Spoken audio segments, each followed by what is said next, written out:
the likelihood of an agreement from the Russian side would increase once they and if they manage to take control of Donbass. I think this is the bare minimum objective for Moscow.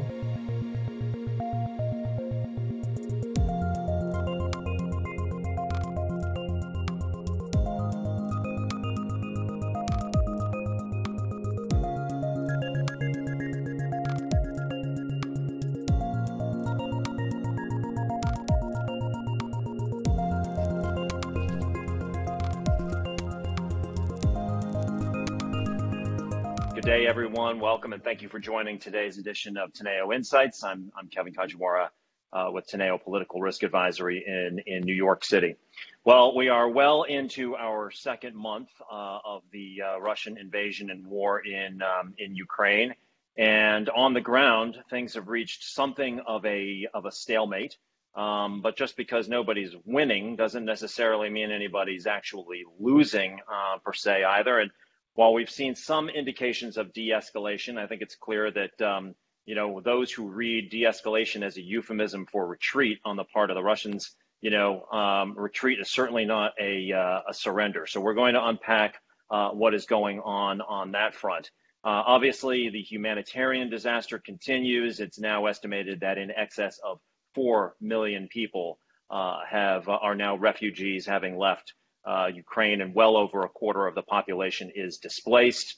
As I suggested, we have seen some military moves on the part of the Russians, but that also speaks to what's going on the negotiating front. We've seen a lot of news coming out of Turkey earlier this week, but one of the big questions is, are these negotiations going on in good faith on either side? Quite frankly.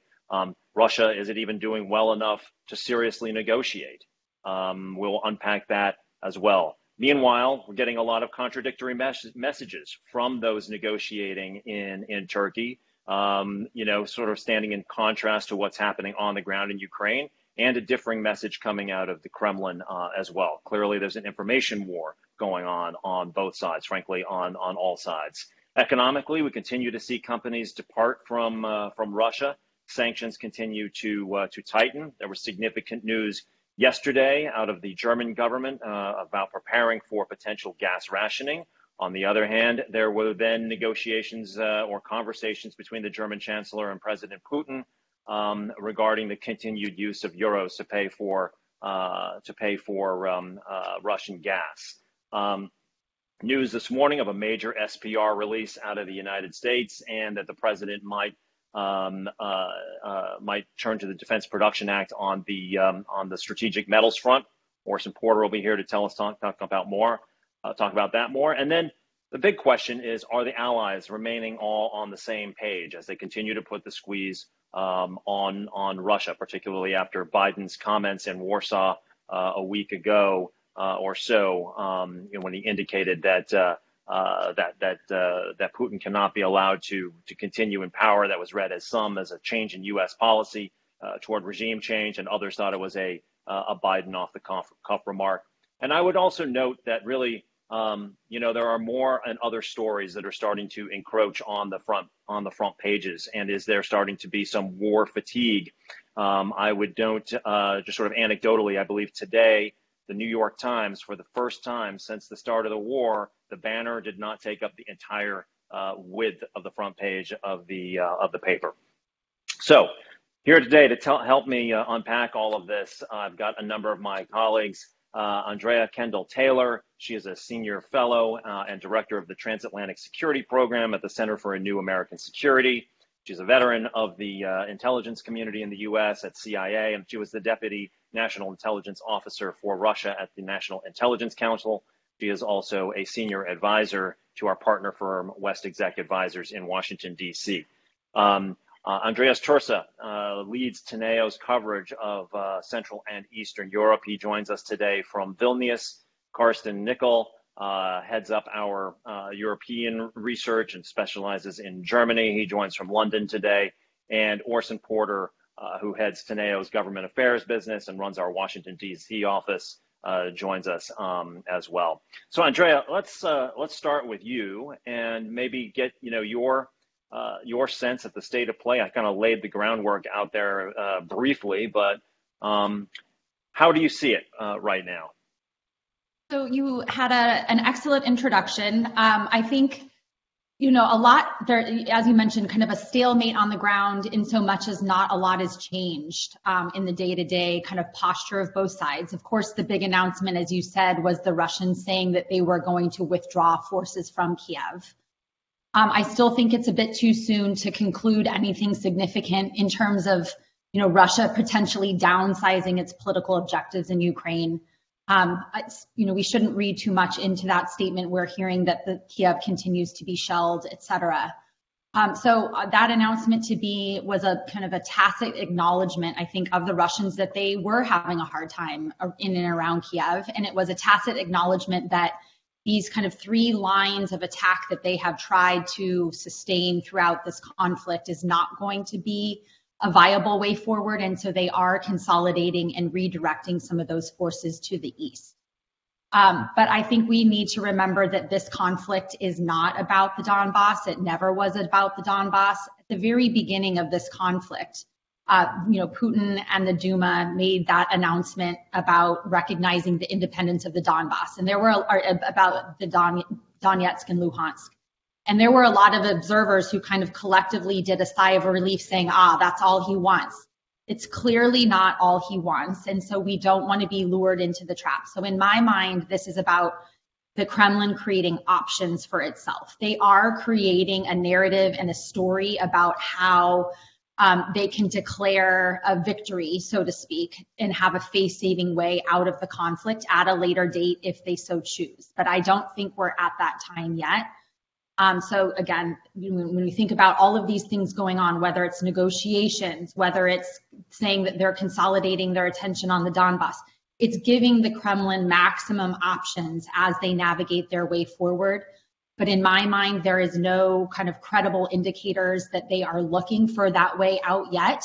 And if anything, when you look at what's happening in the home front in Russia with, Putin really taking steps to mobilize the Russian public, turning out people at rallies in their soccer stadiums, whipping up this kind of nationalist rhetoric at the home front, I think that then makes this conflict more sustainable for Putin. And so I still think, despite the kind of little movements that we're talking about, we're still in a scenario where the long slog, the long grinding conflict is still the most likely scenario. Can you, I know you've studied this for a long time, so perhaps you can walk us through a little bit of a history lesson here when you go back to Chechnya and even Russian performance in Syria.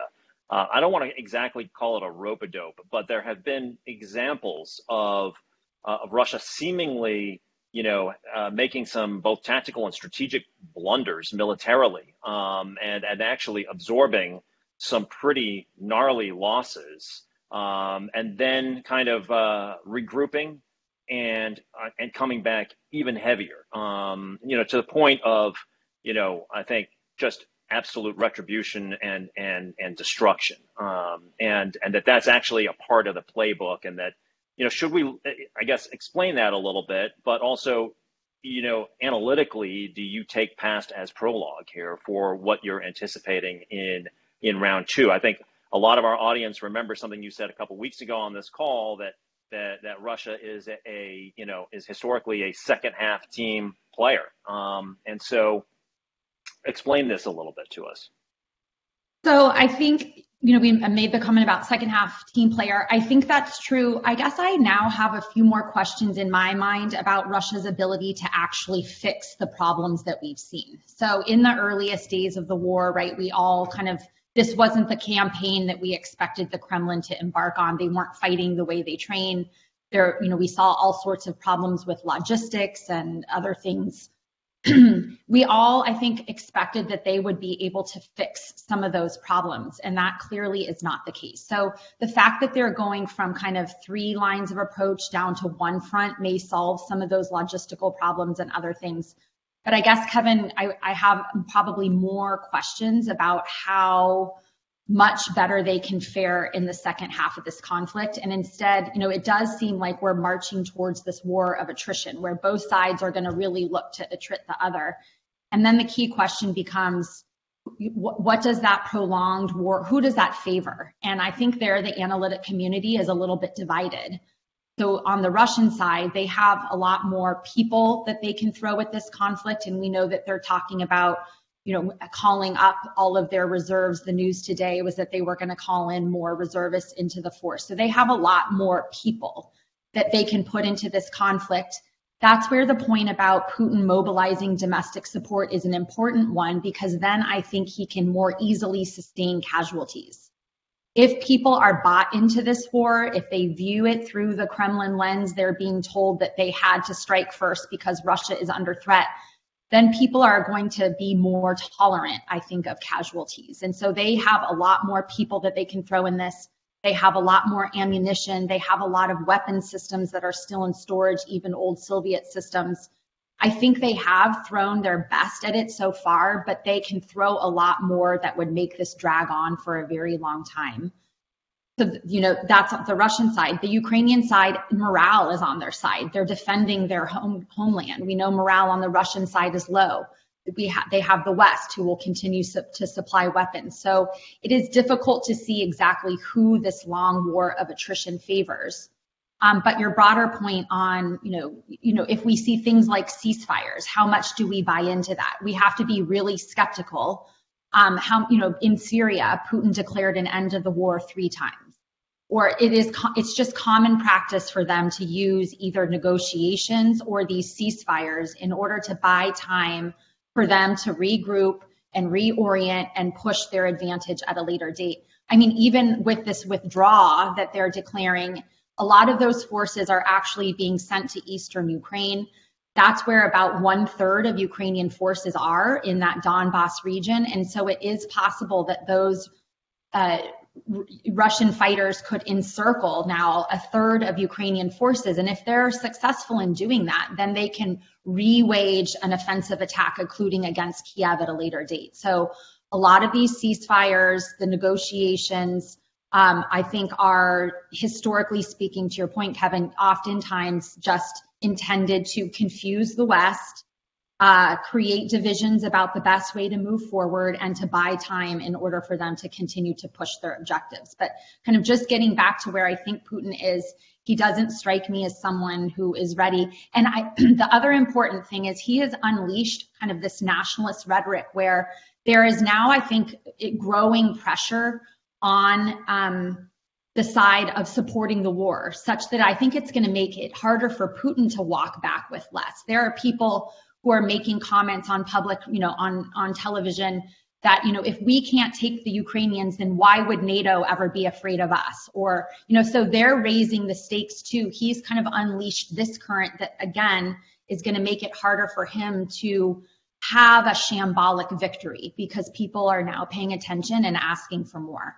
There was a speech, I think Dugin, who's has been a thinker in Russia, who kind of came out. And again, those types of people are pushing the Kremlin to do more and to take more in Ukraine. And this, looking at the potential for a war of attrition, and as I mentioned at the beginning, obviously there is, as there always is, an information war going on, right? The first victim of any war is always the truth, obviously. But do we have a sense of of how much damage has been done, to the Russian military? We see all the pictures of the blown up tanks and personnel carriers and all of this. We have seen them sort of move from using precision guided weaponry to more, let's call them dumb bombs. I mean, is there a sense that they are running out of stuff? And similarly, I guess the question on the Ukrainian side, which is always portrayed in sort of heroic terms, but obviously highly dependent on the supply chain of weaponry from the West. What's your sense of the actual military status, despite all of the fog of war? Yeah, so it is really hard to tell, but I don't think, we're definitely not, despite the losses, and the losses that the Russians have incurred are very significant. But I still think you see the Pentagon coming out, and I don't know how helpful this metric is, but saying they have still almost, just less than 90% of their forces. And so I think we're a long way away from the Russians running out of things. And again, they might have put their best kind of forces and ammunitions at the beginning, but they have large stockpiles of things that they can continue to throw at this. As you said, it might not be the precision guided stuff, but then it's the more indiscriminate types of attacks that they are likely to sustain into the future. I think for Russia, the bigger concern is kind of on the morale side. The more and more stories coming out about the low morale. We're seeing a number of Russian generals who are also being killed, which can kind of be disruptive to units.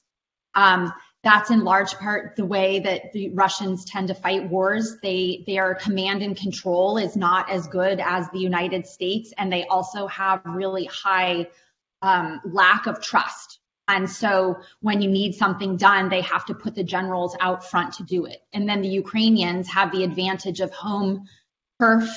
They know the terrain, and they're actually able to get quite close to strike and take and remove these generals. So I think it's less about their running out of things and ammunition and tanks and other things, and more about morale and the ability to kind of keep units intact. People are talking about you might see unit collapse in some places. So I think that's the bigger issue on the Russian side. And then we have even less insight on the Ukrainian side, and I wouldn't even kind of wager an estimate. I really don't know. And, obviously that's by design on the Ukrainian side, as you say, in this information battle, but it's really hard to know kind of how many losses the Ukrainian side has taken. So I want to bring in Andrius here in just a second and move on to the negotiations and what we think there. But I did want to ask you one other question, just with regards to the intelligence community, because a lot has been made of two elements of the of how the United States has approached the intelligence element of this. One is that the IC got a lot of accolades, that they accurately called that this was not a feint on Putin's part, but that this invasion was going to happen, and everybody better get ready. And then obviously, it did happen. The other element of the IC strategy has been this kind of unprecedented release of intelligence, not only to our allies, but to the Russians themselves, and perhaps now even to the Chinese as well, in the wake of the stories that Russia was appealing to China for military and economic aid.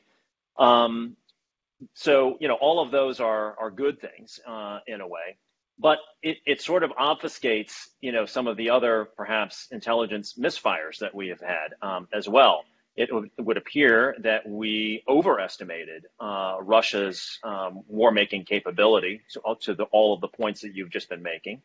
And importantly, we also may have underestimated Ukraine's willingness to fight, which is perhaps even more unusual given that, U.S. military advisors had been in Ukraine training forces up until the eve of the invasion, essentially. And yet we still weren't sure whether Ukraine was going to get up and fight. Can you talk a little bit about what you're seeing from the IC and why they got some of this right and why they got some of it wrong? Yeah, those are really good questions. I mean, I think it is remarkable. I mean, if you remember back to the beginning, I think the U.S. intelligence community was warning it would take about 96 hours for Kiev to fall. It's likely, I mean, my own opinion is probably a little bit of the legacy of Afghanistan, where they were so wrong in anticipating how quickly Kabul would fall.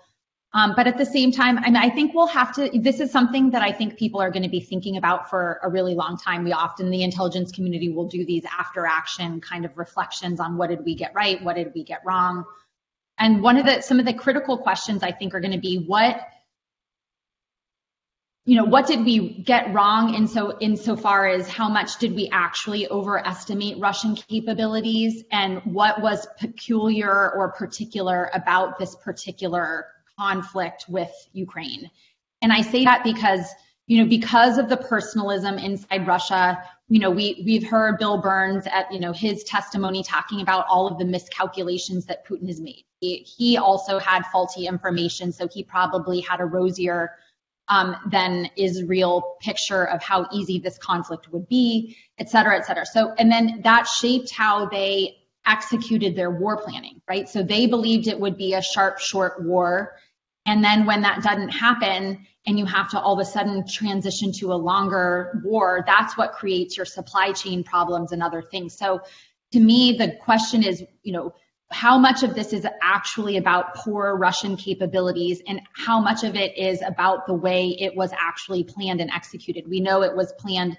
Not very many people inside the Russian government knew that this was happening, et cetera, et cetera. So I think that's where we're going to have to parse things.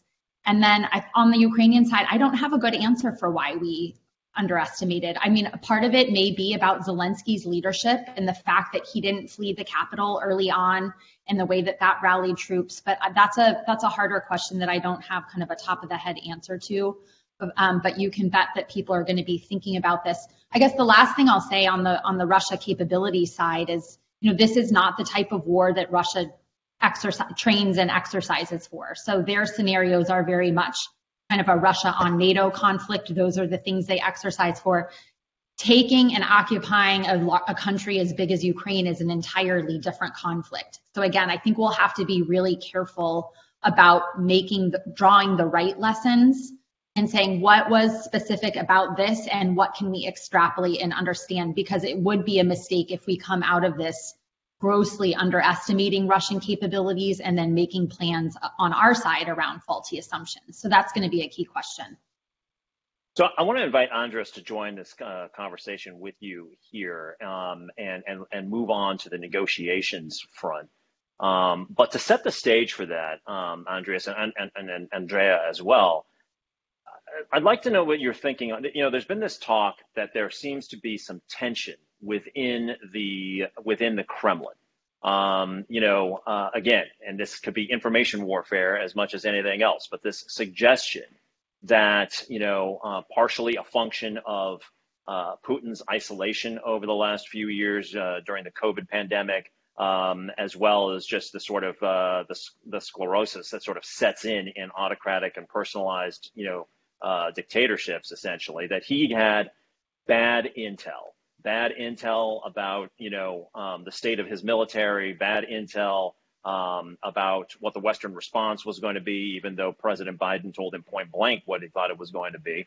I mean, do you have a sense, and we've got these, I think, Andrea, you may have sort of alluded to this, right? I mean, the commentary that was coming out of Turkey earlier this week from the lead Russian negotiator, Medinsky, was almost contradicted by what was coming out of the Kremlin and Dmitry Peskov, as an example. And certainly the action on the ground was independent of both of those things. What's your sense, Andrius, of the tensions within Russia? No, I completely agree. We have very conflicting statements on the Kremlin side from Medinsky, from Peskov. Even Ramzan Kadyrov today came out and stated that Medinsky is making too many concessions for the Ukrainians. And I think, these are valid questions, and we, as previously highlighted, we've seen that Russians expected a much quicker victory in Kiev, much quicker progress on the ground, and these are now questions, being made, I think, at the political level in Kremlin, why this operation did not go as initially planned, and why, 1 month after the start of it, none of the key cities have been taken, and very few objectives, if any, have been achieved. At the same time, I would not read too much into divisions because we do not have a lot of reliable information, and the only fact on the ground is that only one Putin's advisor, Anatoly Chubais, not one of the main advisors, has left the country. All the remaining of his, all the rest of his key team, his inner circle, remain in their positions, despite rumors about tensions with Shoigu, despite rumors that Gerasimov was missing as well. So I would be very cautious, assessing these claims that there are major divisions in the Kremlin until we see something more significant and more significant cracks materializing. So, and Andrea, any thoughts on that front yourself? Yeah, I think so if we I agree with everything Andreas just said.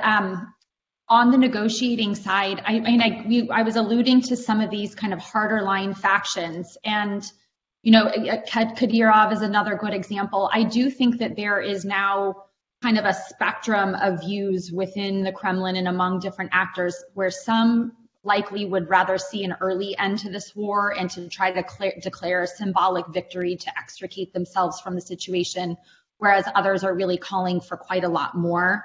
So there is some kind of daylight there in between, but at the end of the day, I think it's really just Putin that will determine this. And again, we will remind ourselves that Putin doesn't appear ready to negotiate. I also think that, there are also similar divisions, I think, on the Ukrainian side. But insofar as some people will want an earlier end to the war. Some people, including Zelensky and others, I think, who see that Ukraine is doing very well in this conflict, which also then gives them little incentive to negotiate now. So those are kind of the dynamics. I think both sides, Putin and Zelensky, both think that they have an advantage that they can still push. And so there's still very little incentive to negotiate at this current point. So having said all that from both of you, it is notable that there was the suggestion, at least from both sides, at the negotiations in Istanbul earlier this week, that there had been, say, more progress or more movement or more that people could talk about than the previous rounds of negotiations. And so there are a couple of things that stand out to me, though, and I'd be interested to know both of your thoughts. The context here also, though, to Andrea's point about at the end of the day, there's one negotiator who's kind of key here on the Russian side, and that is Putin. A lot was made yesterday about Bret Stephens' column in the New York Times about whether conventional wisdom may have gotten this wrong, and perhaps Putin is actually achieving what he really wants to. In other words, if your starting point is 0, you ask for 100 to get to 50.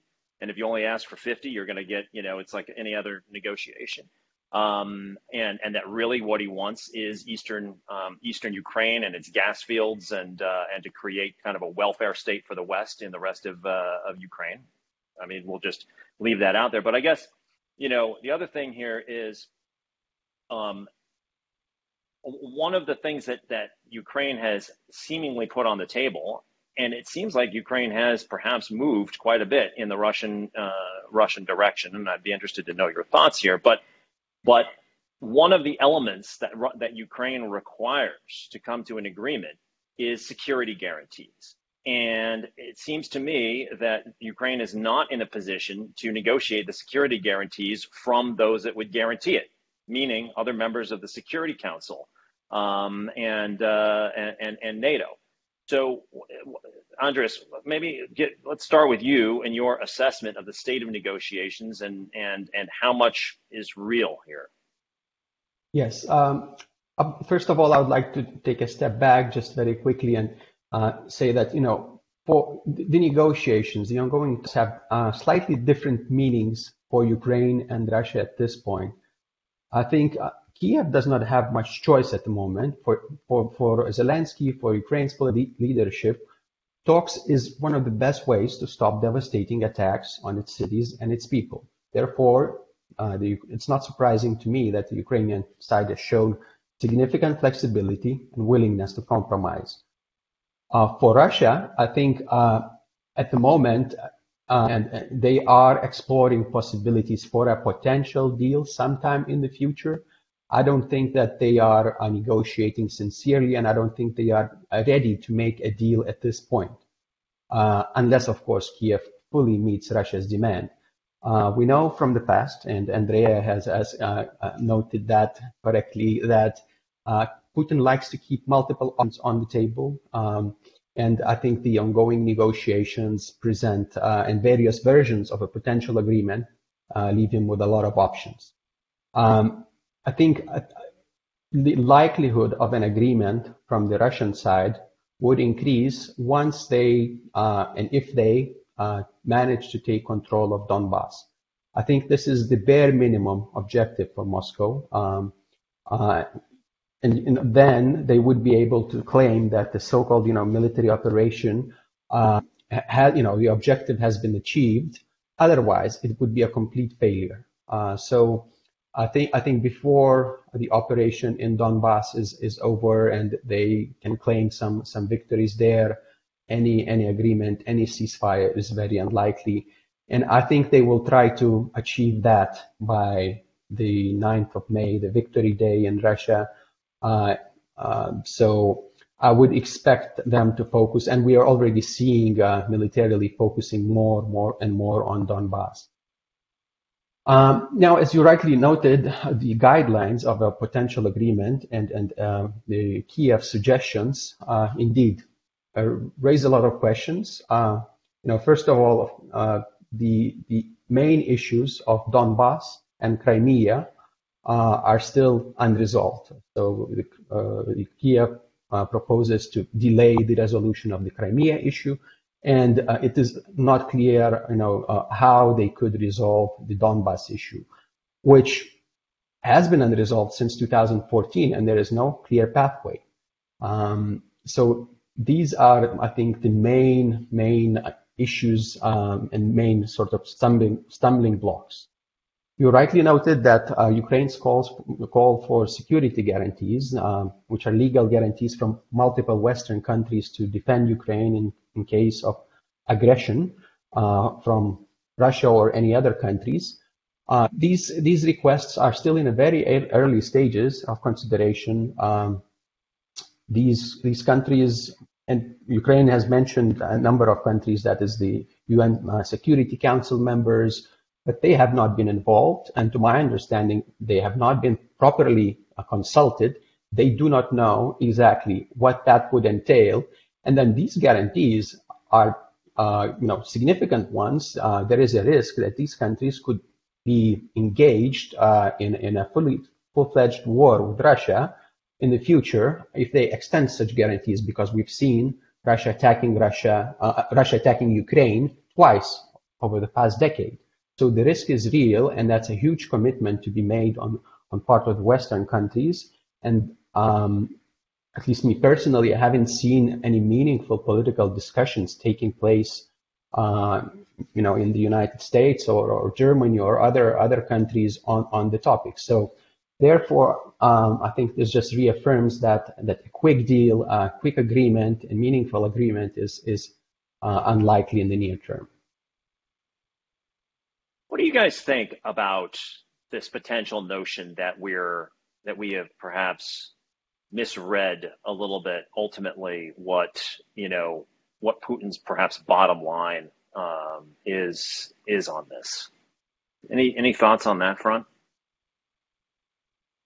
Well, if I may, my opinion, I think he has a lot of objectives, and I think the bottom line, the minimum objective, as I mentioned, is the control of Donbass and these territories. For me, right now, a question is whether they're going to try to retain territories in Kherson region, in Zaporozhye region, basically the land corridor to Crimea, or are they going to sort of pull back from these territories? I think a lot depends on how their operation goes in Donbass. If they manage to swiftly take control of the region, I think their appetite will might grow. They might try to either take control of full Kherson region, maybe even Zaporozhye, or even moving to the elsewhere in eastern Ukraine, east of the Dnieper River. But if they get bogged down in Donbass and struggle to advance in the next 2 months or so, I think prospects of either a ceasefire, a temporary ceasefire, would rise, or a massive escalation. And these are, very different scenarios, but both are possible. And I think other sort of claimed objectives, the demilitarization, denazification, it's not clear what they're supposed to mean in the first place. So the Kremlin has a lot of flexibility in spinning those. And in terms of neutrality, Ukraine is willing to compromise already. And after taking the control of Donbass, they could say that they stopped bullying and the genocide by the Kiev regime on people living in these areas. So yeah, these are my thoughts on this bottom line. So Andrea, sort of the same question for you, but maybe contextualize that with what you were talking about earlier. That ultimately Putin has to be able to sell this to a certain degree as a win, and keep people on side. And I guess I'm wondering, the longer this drags out, how insulated can you keep the Russian people from, say, the casualty figures and the like? Or has he successfully sold this mission in such a way that those deaths are sort of, glorified for the defense of Russia, and that's an accepted argument? Because at the same time, he's got the sort of collateral benefit. We talk about the 4 million people who have left Ukraine. That's obviously the big humanitarian story. But one of the stories that's sort of underreported is the number of Russians who are leaving, who tend to be sort of younger, highly educated, the people who would support the Navalny's of the world and whatnot. And probably Putin's happy to get rid of them. So what's your sense on this front? Yeah, I think I agree with everything that Andreas just said. I don't think that we really got Putin's objectives wrong from the start. And if you just remember how the campaign opened, they tried to get to Kiev as quickly as possible to orchestrate regime change, because there was a belief that if you could decapitate the government, that then things would fall into place, that they would release more pro-Russian sentiment, that they would be able to accomplish that objective of really bringing Ukraine back into the fold. It didn't play out that way. And so then, as Andreas described, they're able to kind of modulate or keep all options open. I guess that's kind of the moral of the story today, is there's so many ways that this could go. Like Andreas said, they could end up falling back just on the Donbass. And I think that they could sell that as a win domestically, because that's the way this war was portrayed. That was kind of what this was, a special operation to liberate Donbass. And so if they need to fall back on that, then I think they can. But as Andreas just explained, if they do well in the Donbass, there's nothing to say that maybe they could even reattempt their efforts and redirect their attention on Kiev once again. I don't think we can rule that out yet. So it's really difficult to say exactly how it progresses. But I do think that, Putin went in with maximalist objectives of toppling the government and subjugating Ukraine. So I think we shouldn't forget that goal is still out there, and they will get as close to that as they can, depending on their capability, their military capabilities, to be able to execute on that goal. But on the domestic question, I don't, because you see Putin starting to mobilize the public and whipping up this patriotic fervor, all of his speeches, the language has been very concerning, talking about basically anyone who isn't willing to kind of endure the economic hardship or who opposes the war, they are traitors. And so they're really whipping up this base of support. Of course, we can't say that every Russian is bought into that narrative, but I think it is fair to say that large swaths of the public are. And again, that goes back to the point I made earlier, then that makes this more sustainable for Putin, because I think people will be willing to tolerate some of those deaths. And then your point, Kevin, a lot of the kind of people who were most opposed to the war and like you said, most educated, wealthy, some of the wealthier Russians are leaving. I think it's over 300,000 Russians that have now left. And so that has been quite useful for Putin in the sense that that's a huge pressure release valve, because those would have been the people who were on the streets protesting if they had stayed. So I think I think on the domestic front, things are just moving in a concerning direction in the sense that they are really whipping up this patriotic fervor. People are getting concerned that you might have kind of an informant kind of situation where Russians might be encouraged to kind of report on other Russians who don't support the war. There's pictures being put up on people's doors if they have spoken out against the war. So it is getting to be like an increasingly repressive, not just from the authorities, but also kind of among the society. So in my mind, that suggests to me that they could sustain this effort for quite a while. And that's, I think, the unfortunate part of it. So Carsten, I want to talk about the sanctions, because obviously we've got this, sort of historically unprecedented level of sanctions from around the world. And yet a couple of things. One, it clearly hasn't coerced a change of behavior. But secondly, the real lifeblood of Russia remains uncut off. And he continues to make over $1 billion a day, which obviously can go to fund a war machine for quite some time. But before we get to the sanctions more broadly, I'm interested in this news yesterday that the German government had essentially started their emergency planning for potential rationing of gas going forward. And that, of course, raised concerns in the business and community and in markets, because businesses and industries were subordinated to households and essential emergency services in that rationing scenario. Then, however, the news came out that that Putin had spoken to Scholz, Putin has spoken to Draghi, and perhaps this rubleization of paying for the gas had perhaps been deferred for some time. Tell us about the status of this and what your thoughts are there. Yeah, there's been obviously a lot of interest in that conversation between Olaf Scholz, the German Chancellor, and Vladimir Putin that took place yesterday, right? I mean, I think from my perspective, the most noteworthy aspect of that conversation was that Putin seems to have indicated that this rubleization of gas payments would now not kick in on Friday, as you were just pointing out, Kevin, on the one hand. And the German Chancellor apparently responding by saying, well, I take note of what you're telling me right now, but write that down and send this in a letter to me, because I want to understand what's actually going on. And I don't trust you when you say that to me just verbally over the phone. Even prior to that, so with this announcement still being out there, with this threat being out there, yesterday morning, of rubleization as of Friday, there were obviously huge questions around that, how that would actually work in practice. And let's not forget one important thing: gas supplies and the payments for that ultimately are regulated by private contracts, right? So everything that we've been hearing in terms of Russian announcement, of course, we're dealing with state-owned companies here.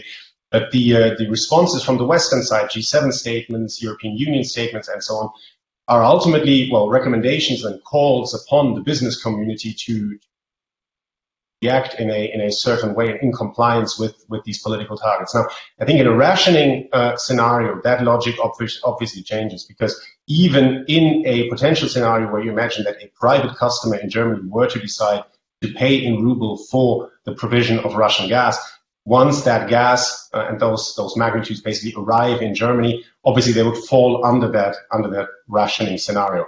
Important to keep in mind that we're still not yet in that scenario, right? We're only in the first out of 3 stages in this national emergency plan that was invoked yesterday. So I think it's basically, as so often in this story over the last couple of weeks, the ultimate decision here lies with Moscow, and as we have said and heard before, probably with one player there.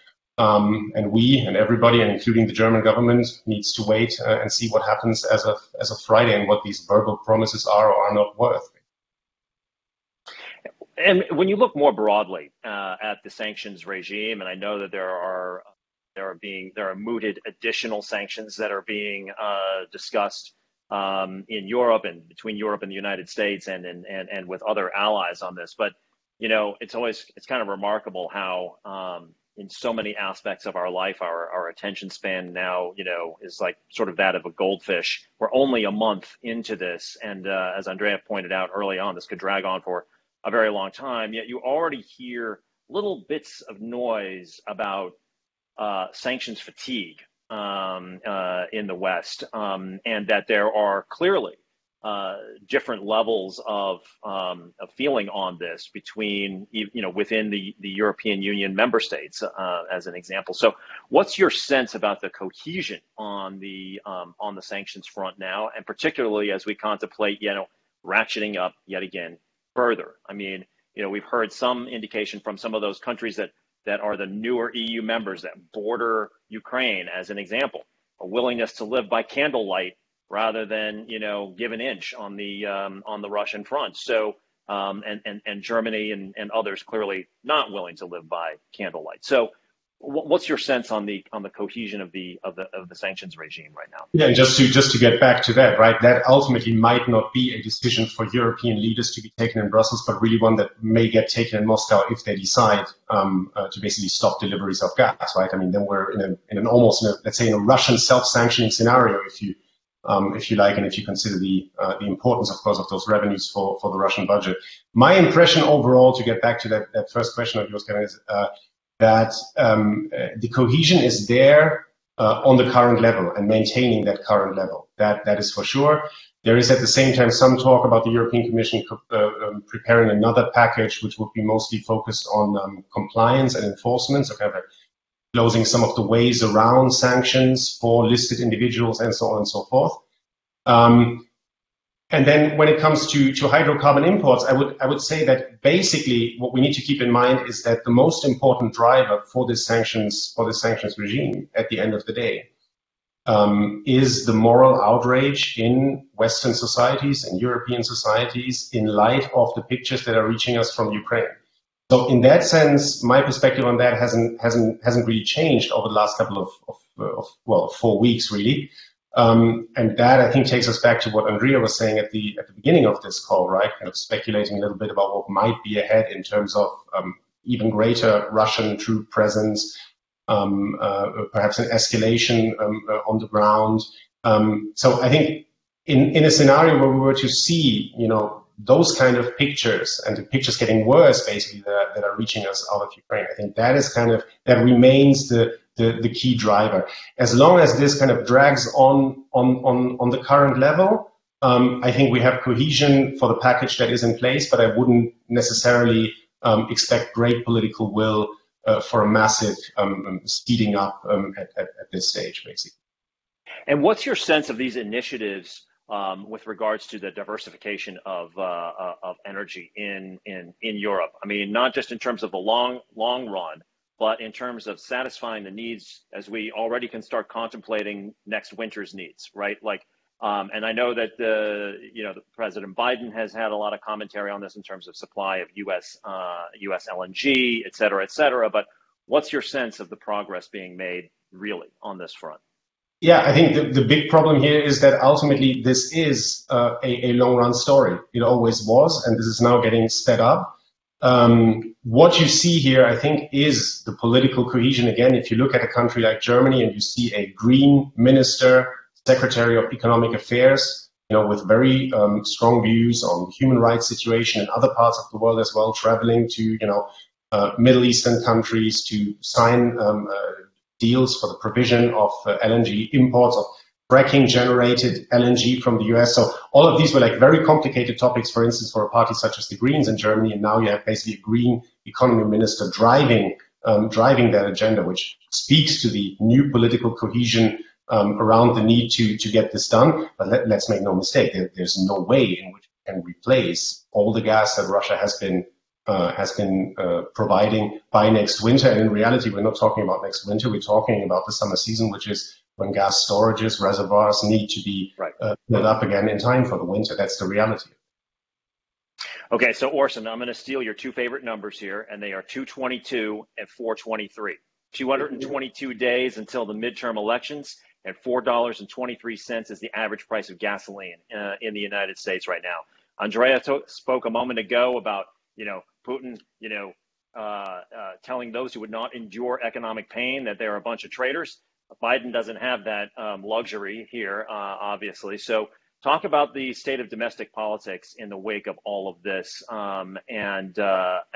We've seen the budget proposals. We're talking about the SPR release. We're talking about the strategic metals issue. What's in play right now from your perspective? Well, thanks for having me, Kevin, first of all, and I want to commend my colleagues. I have learned a lot listening in this morning. You took my numbers, but that's okay. I know where you live. I think what we have seen, and it continues to be, is that inflation is the biggest issue. As I have said in the past, elections are about today's headlines, not tomorrow's dreams. Elections is about today's headlines, not tomorrow's dream. So people are really focused on what's happening now. And as you mentioned, the gas price and the inflation rate is high. And we're seeing the gas price discussion really play a key role in some of the gubernatorial races. There are 36 governors up for re-election. There are big races in Georgia, Michigan, Maine, Wisconsin. And in all of those states, inflation and gas prices and the way these governors are addressing, whether it's tax rebates or shedding taxes, et cetera, is at the forefront of the discussion.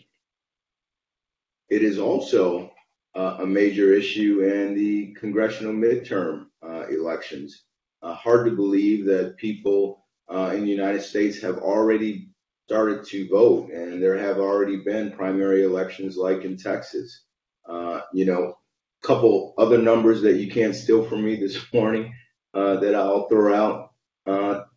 At the end of the day, there are 4 toss-up races to decide the U.S. Senate.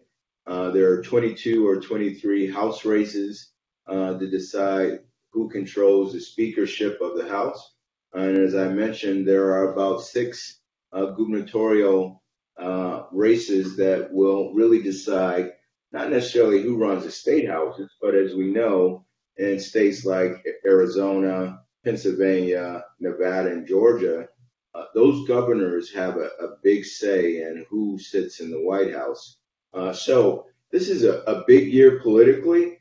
I think what you said at the top of the show really matters most, is that the headlines discussing this war are starting to fade.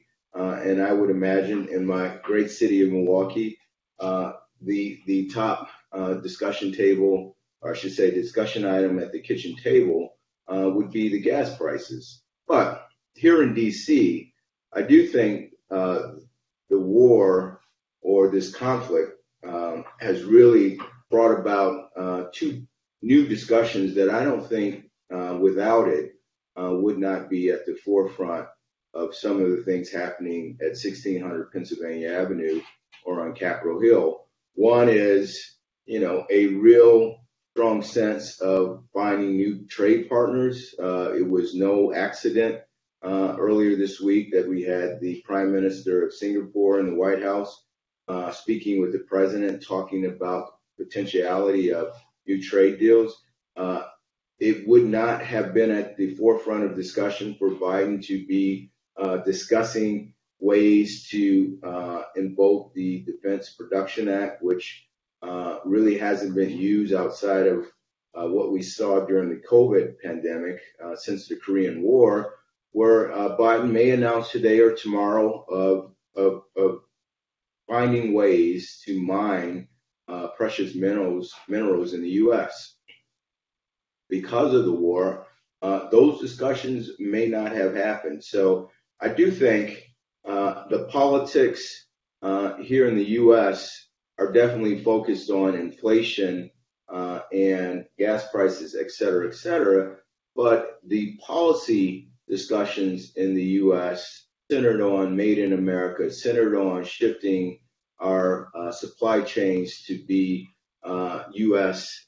focused, shifting the discussion on supply chains being tied to security needs and why they should remain in the U.S. I think all of this has propelled the discussion forward in ways that probably wouldn't have not happened if it wasn't for this conflict. One of the other, we've been talking a lot about energy, but one of the other critical components of the overall inflation number, and one that I think a lot of people are already feeling, is on the food price front. Obviously we know the importance of both Ukraine and Russia on the global grains and food oils front, particularly to, as suppliers to the Middle East and North Africa, where oftentimes unrest stems initially from food prices. But, this is something that is being felt globally. And I'm wondering, obviously there's a lot of agriculture subsidies, et cetera, et cetera. I mean, anything on the U.S. policy front, on the ag front, to mitigate prices at the dinner table? It's a great question. And as mentioned, it's a priority discussion item in some of those key states like Michigan, who's having a big gubernatorial race, like the great state of Wisconsin, that's having a gubernatorial race, Pennsylvania, et cetera, et cetera. So not only are they're looking for ways to address this at a federal level with subsidies and additional trade, but it's also a prime discussion in some of these gubernatorial races on how can we assist farmers from a state and local effort. So all the way around, it is a big item. Look for the White House, not necessarily to depend upon Congress, which they've done with the oil reserves, but to potentially roll out an executive order in the near future addressing these things. And then also look for the White House in the near future to call upon the private sector to talk about ways of creating public-private partnerships that could also help this issue. So we only have a couple minutes left, and I want to ask one last question of all of you. And I'm going to go kind of into the realm of a little bit of gossip here, and kind of, one of the things we've said all along is that there's been a lot of attention paid to the oligarchs, right? Obviously, it's fun to look at all the yachts and the houses and the planes and all of that. At the end of the day, they aren't that core group of the Siloviki around Putin that ultimately, kind of keep him in power. And yet, one of the most sort of mysterious figures in all of this has been and continues to be Roman Abramovich. Not only has he been the poster child of all oligarchs, but strangely, he was sitting in the front row in Istanbul earlier this week. While he is sanctioned by the EU and the UK, he has not been sanctioned by the United States. And the story is out there that President Zelensky specifically requested that of President Biden because he has been an interlocutor since day one. And then, of course, we had the added mystery that apparently somebody tried to kill him or at least send a big warning shot with a toxic poisoning earlier this month. Does anybody have a view on what the story is with Roman Abramovich? No. For the first time in Teneo Insights history, I've got the panel sort of speechless. But it is one of the big mysteries out there. And I guess then my last question, I'm going to come back full circle to Andrea. And I know this is not necessarily your area of expertise, but maybe you can tap into your colleagues over at WestExec here a little bit. When all is said and done and we look at this, what do you think that at the Defense Department is kind of the lesson learned militarily here? I mean, and not only have we now poked some holes into the vaunted, capability, at least conventional capability of Russia, but of course that calls into question what the capabilities are of, say, China, conventional capabilities, a country that hasn't fought a war in a long time.